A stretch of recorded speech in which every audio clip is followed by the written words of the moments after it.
On February 16, 1943, a British aircraft with 6 Norwegian commandos on board landed in Nazi-occupied Norway on a covert mission. Their mission was to preventing Nazi Germany from developing an atomic bomb. This operation was a follow-up operation to Operation Freshman, a previous British glider operation that crashed as a result of inclement weather.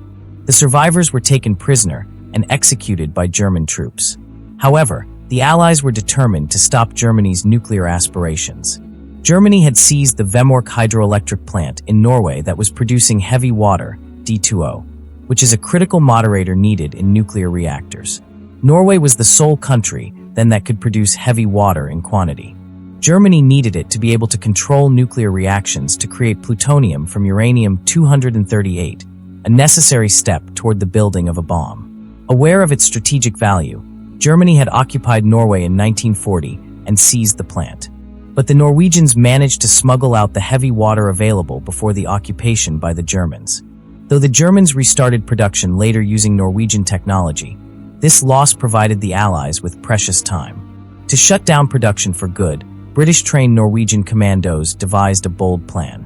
With explosives and local knowledge of the terrain, they infiltrated the heavily guarded factory under the cover of night. Security at Vemork comprised barbed wire fences, electric currents, watchtowers, mines, anti-aircraft guns, and even 400 military dogs. The commandos avoided this by using a train route known only to insiders. They entered through a cable duct, placed explosives, and blew up the heavy water production rooms on the basement level. As the building was made of solid concrete, the explosion sound was muted, allowing them time to escape. In spite of tight security, the operation was successful with no fatalities among the commandos. The operation put the Nazi atomic program into drastic delay. While Germany was shortly to rebuild the plant, the Allies and Norwegian resistance were not to be outdone. When it was learned that the Germans planned to transport the heavy water to Germany, the resistance sabotaged the ferry employed to carry the barrels, sinking them in Lake Tinsjo. These acts of resistance, most notably Operation Gunnerside, are credited with hampering Germany's atomic bomb effort.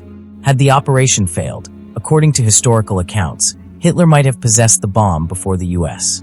Operation Gunnerside today is considered to be among the greatest sabotage operations in the history of war. It changed the face of World War II and quite possibly saved Nazi Germany from acquiring the deadliest weapon ever known to humanity.